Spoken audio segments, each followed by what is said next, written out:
नमस्कार. मानदेश भूषण मध्ये सर्व प्रेक्षकांचे मनपूर्वक स्वागत. आज आपण सातारा जिल्ह्यातील मान तालुक्यातील कुकुडवाड या ठिकाणी आलेलो आहोत. आपल्या मानदेश भूषण सोबत आहे ते ॲडव्होकेट दत्ताभाऊ काटकर आहेत. खरं तर वकिली पेशा सांभाळत त्यांनी सामाजिक, राजकीय, सहकार, शैक्षणिक आणि शेती या सर्व क्षेत्रात खरं तर फेरफटका मारलेला आहे. 23 जून रोजी त्यांचा वाढदिवस आहे आणि या वाढदिवसानिमित्त आज आपण त्यांच्याशी मनमोकळेपणाने गप्पा मारणार आहोत. नमस्कार वकील साहेब. नमस्कार. पहिलाच प्रश्न तुमच्यासाठी आहे की तुमचं प्रॅक्टिस आहे ते प्रॅक्टिस केव्हा तुम्ही मी प्रॅक्टिसला सुरुवात केली? 2022 साली आमचे ॲडव्होकेट के.डी. भोसले तात्या यांच्याकडे मी 6 महिने प्रॅक्टिस केली दैवडीला. भाऊ, तुमच्यासाठी अजून एक प्रश्न आहे की खरं तर तुम्ही वकिली पेशा सांभाळत, सामाजिक क्षेत्राकडे तुम्ही ओढ आहे, तुम्ही कार्यरत आहात. कसं पद्धतीने सामाजिक क्षेत्रात मी जवळजवळ वय वर्ष 20 पासून काम करतो. सातारा जिल्हा परिषदेचे उपाध्यक्ष आमचे पाहुणेच आहेत, विक्रम बाबा पाटणकर. त्यावेळेस मी त्यांच्याबरोबर सानिध्यात होतो. त्यांचे मेहुणे माझे क्लासमेट, ग्रॅज्युएशनला BA शिकत असताना ते आम्ही बरोबर होतो आणि त्यावेळेस पासून आम्हाला समाजकार्याची ओढ निर्माण झाली. बरं, एक सांगा, खरं तर एक आनंदाची बाब आहे. खरं तर मी कुकुडवाडमध्ये आल्यानंतर मला ॲडव्होकेट दत्ताभाऊ काटकर युवा मंच पाहावयास मिळालेला आहे. या युवा मंचचं कार्य कसं पद्धतीने चालू आहे? गेली 8 ते 10 वर्ष झालं आम्ही कार्य करतोय. मग महादेव मंदिराचा जीर्णोद्धार असेल, तिथला रस्ता असेल, तो आम्ही कलेक्टरकडून मंजूर करून आणून तो पूर्णत्वास नेला. परत काय आमचे वाढदिवस असतील, अनाथांना आम्ही अनाथ शाळेंना मदत करतो. परत म्हणजे असे भरपूर आम्ही असे सामाजिक कार्य आम्ही करत असतो. आणि आमच्या युवा मंचचे गेली 10 वर्ष झालं संतोष माने म्हणून हे सचिव आहेत आणि त्यांच्या मिसेस आत्ता आमच्या कुकुडवाड ग्रामपंचायतीच्या उपसरपंच आहेत सध्या. बरं, एक सांगा, सामाजिक कामाबरोबरच मगाशी मी म्हटलेलं होतं की शेती क्षेत्राकडे तुम्ही कार्यरत आहात. ते कसं काम चालतं? काय आपली घरची शेती आहे ते आम्ही करतो. आमच्या मिसेसला त्यामध्ये जास्त आवड आहे आणि आमच्या पत्नी वेल एज्युकेटेड आहेत, त्या सुद्धा BSc BEd केमिस्ट्री असो,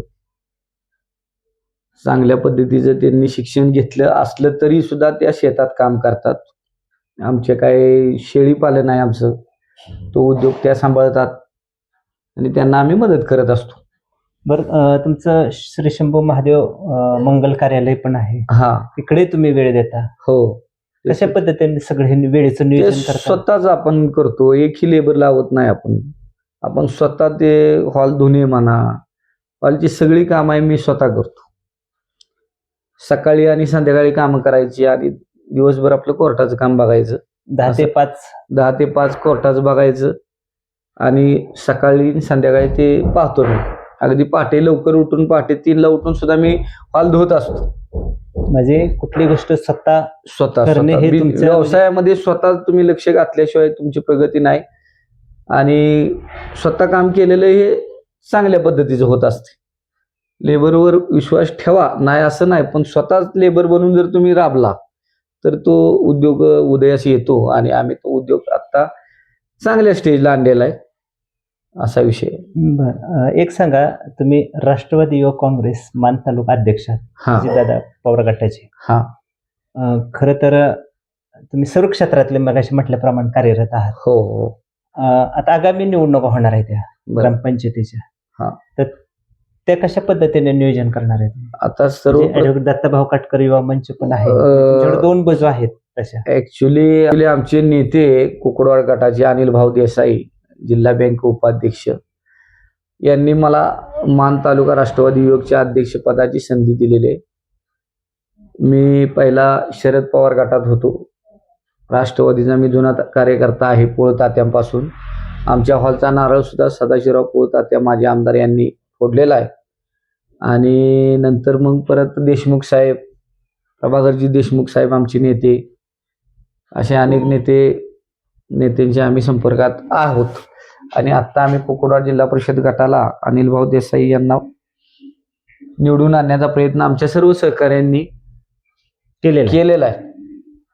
आणि कुकुडाळ गटाचं खुल्या गटासाठी सरपंच पद आरक्षण आहे. हा, महिला आरक्षण असल्यामुळं त्याच्यामुळं सर्वांची उत्सुकता लागून राहिलेली आहे की कुकुडवाड ग्रामपंचायतीचं ग्रामपंचायतीचं. हा. तर स्वतः तुम्ही उमेदवारी घरातली देणार आहे, युवा मंचच्या कार्यकर्त्यांना संधी देणार का, कसं नियोजन तुमचं बघा? अजून तशी आमच्या पक्षाची मीटिंग झाली पाहिजे. पक्षाच्या सर्व नेते मंडळींनी सांगितलं पाहिजे.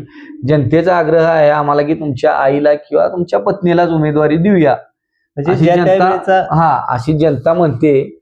त्यामुळं आम्ही म्हणजे इंटरेस्टेड आहोत, नाही असं नाही. पण अनिल भाऊ देसाई, संजय जाधव सरपंच, तानाजी काटकर माजी पंचायत समिती सदस्य, या सर्वांची मीटिंग होऊन काय निर्णय होईल त्याच्यावर आम्ही ठाम आहोत.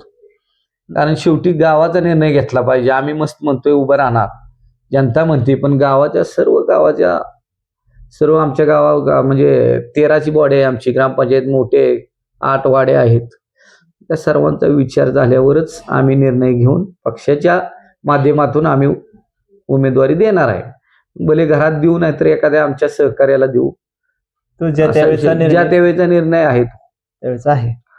भाऊ, अजून एक सांगा, खरं तर तुम्ही वकिली पेशा सांभाळत आहे, सर्व क्षेत्रातल्या काम करत आहेत आणि खरं तर मान तालुका युवकचा अध्यक्ष म्हणून काय काम करत आहे. आमच्या युवकांना काय तुम्ही सल्ला द्याल या निमित्तानं? आज युवक राजकीय राजकीय क्षेत्राकडे काही युवक येत आहेत, काही शेती क्षेत्राकडे युवक सध्या हे सर्वांना मिळून. सध्या आता कॉम्पिटिशन खूप आहे, किती शिक्षण घेतलं तरी नोकऱ्या नाहीत. म्हणून माझा असा सल्ला आहे की तुम्ही उद्योजक व्हा. शेती सुद्धा एक प्रकारची, शेतीमध्ये पूरक व्यवसाय आहेत. पोल्ट्री फार्म टाका, तुम्ही शेळी पालन करा, त्यामध्ये पैसा आहे. आणि मी स्वतः शेळी पालन करतोय, मला त्याचा अनुभव आहे.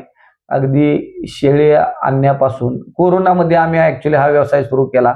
कोरोनात काहीच उत्पन्नाचं साधन नसल्यामुळं मी शेळी व्यवसायाकडे वळलो. पण आज त्यात भांडवल घातलं, ते माझं 6 महिन्यात भांडवल निघालं. इतका प्रचंड त्यामध्ये उत्पन्न आहे.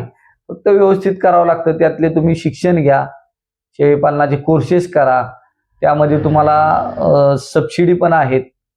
त्या तुम्ही ज्या त्या खात्याला जाऊन चौकशी करून ते करू शकता. मी असा विषय, कारण म्हणजे तरुणांनी पण आज शेती क्षेत्रात वळालं तर चांगली संधी आहे.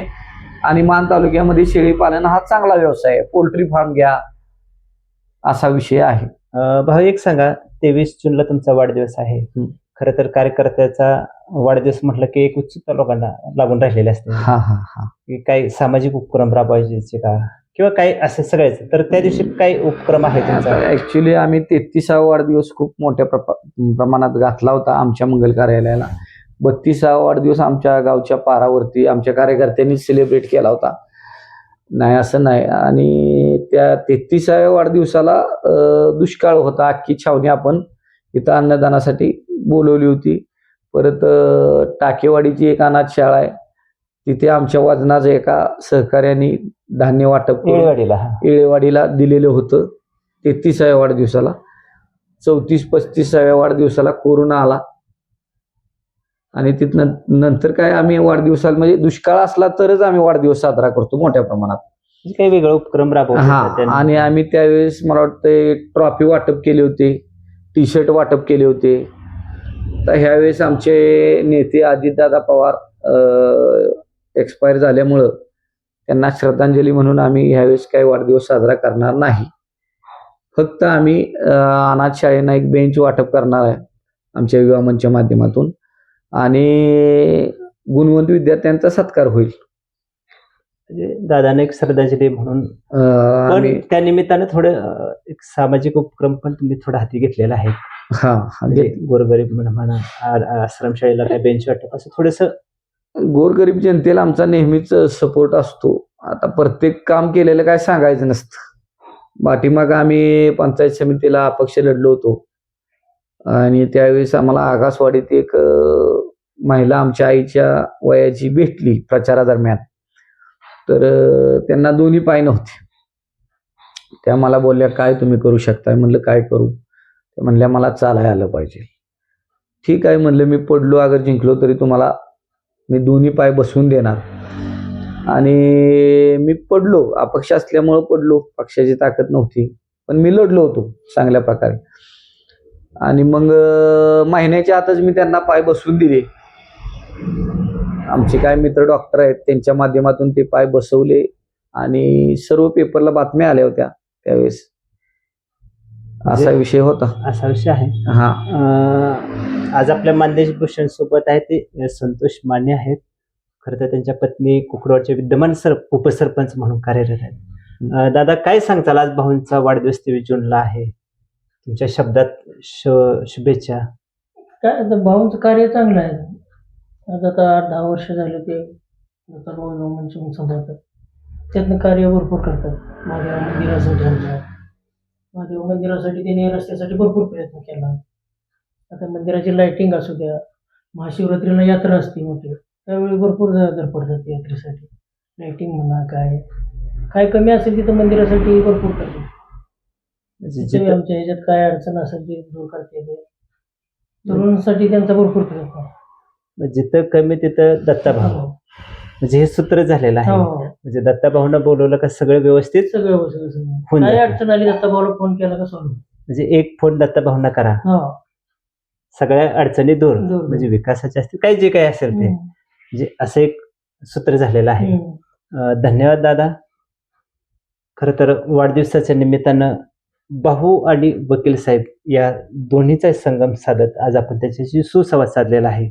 खरं तर भाऊंच्या बोलण्यातून एक शब्द आलेला आहे की लढाऊ आहे मी, लढाऊ बाणा माझा आहे. खरं तर निवडणूक हा नंतरचा विषय, हारजीतपेक्षा मी लढाऊ आहे आणि मी लढलेलो आहे. आणि जो शब्द मी दिलेला आहे तो पाळलेला आहे. आणि एका महिलेला, आगासवाडीच्या महिलेला त्यांनी जे शब्द दिलेला आहे तो पाळलेला आहे. खरं तर दत्ताभाऊंचा एक वैशिष्ट्य आहे की दिलेला शब्द पाळायचा. खरं तर असा हा शब्द पाळणारा कार्यकर्ता आज 23 जून रोजी त्यांचा वाढदिवस होत आहे. आपल्या सर्वांच्या वतीने भाऊंना वाढदिवसाच्या मनपूर्वक शुभेच्छा.